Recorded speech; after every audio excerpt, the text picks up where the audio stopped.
Oldsmobile was born in Lansing in 1897. The proud father, Ransom Eli Olds. His car genius is well known, especially here in mid-Michigan, but this man is not, mostly by his own choosing. Meet Eli Olds Anderson, the 84-year-old grandson of the automobile pioneer, one of 5 surviving Olds grandkids. We met up with him recently at the Oldsmobile Heritage Center in downtown Lansing to talk about his famous grandfather. How would you characterize your grandfather? Well, he had a great sense of humor, and he grew that mustache that we're all familiar with because he felt that as a 25 and 30-year-old factory manager, he didn't look severe enough, serious enough. So he grew the mustache because normally, without it, his mouth turned up in a perpetual smile. And that is evident in these never-before-made public home movies of Eli Olds, narrated by his grandson with the help of 2 Oldsmobile historians. And there's Grandma and Grandpa, Sir Mrs. Eli Olds, and myself. You're taller than Mr. Yeah. That's nice. Yes, that was at Woldemar, what we call the big house. Woldemar, a mansion on the Grand River that hosted many Olds family gatherings. It burned down years ago, and you guessed it, part of the land it sat on is now a well-known nature center. He was almost always with a camera of some kind. His camera captured the lifestyle of a wealthy auto baron who was rich in family and friends. From boat trips to Europe, adventures on Pikes Peak, to a summer gathering in Grosse Ile back in 1919, the camera was always rolling. You can see how enthusiastic I am about walking on gravel. Yes.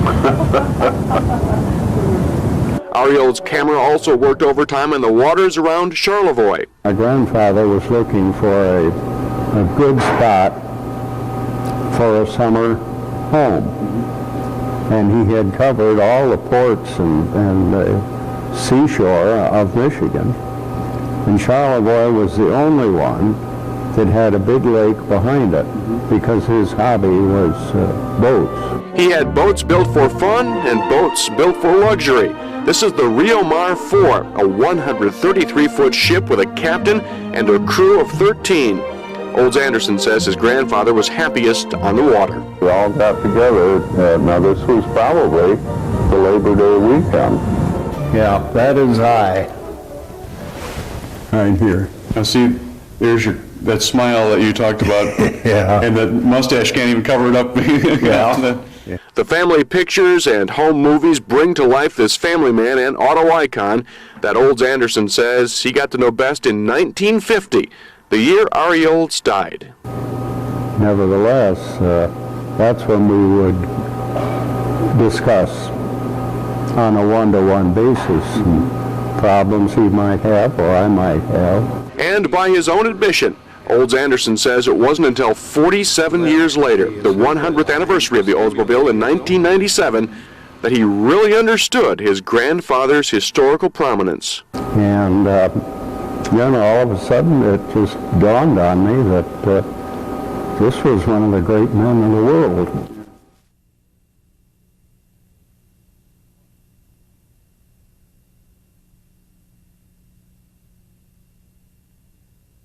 My grandfather was one of the most interesting people I've ever known. This curved dash Olds at the Oldsmobile Heritage Center in downtown Lansing brings out the nostalgia in Eli Olds Anderson, the 84-year-old grandson of Ransom Eli Olds.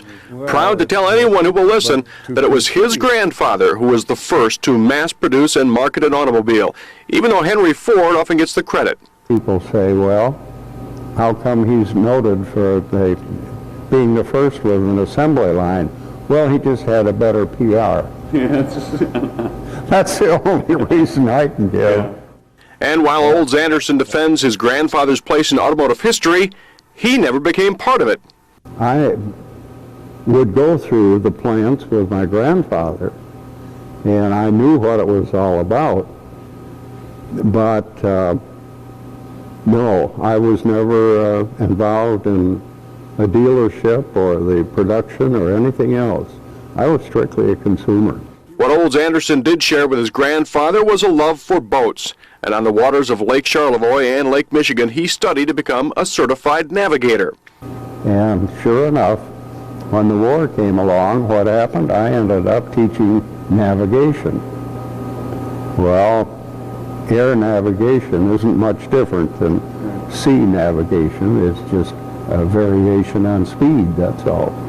After the war, Olds Anderson came back to mid-Michigan to put his MSU agriculture engineering knowledge to work on the family farm.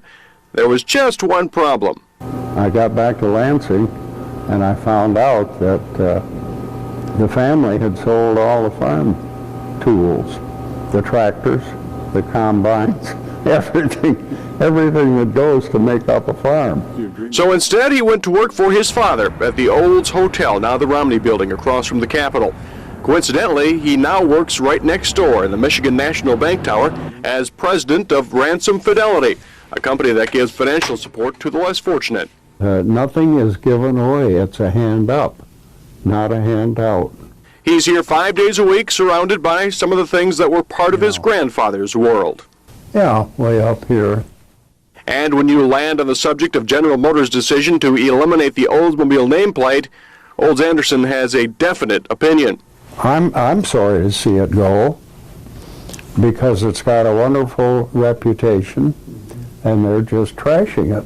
Frankness and honesty are hard qualities not to like in Ari Olds Anderson, no matter what the question. Now, because of your name, you can answer this if you want to or not, but a lot of people would be interested in what kind of car you drive Today? today. Well, today I drive a Blazer, to tell you the truth. A Chevy. A Chevy. I bought this one before Oldsmobile had brought out the Bravada. But that's not the only car, of course. I have had, I think my favorite car was a Studebaker Straight 8. Was that your first car?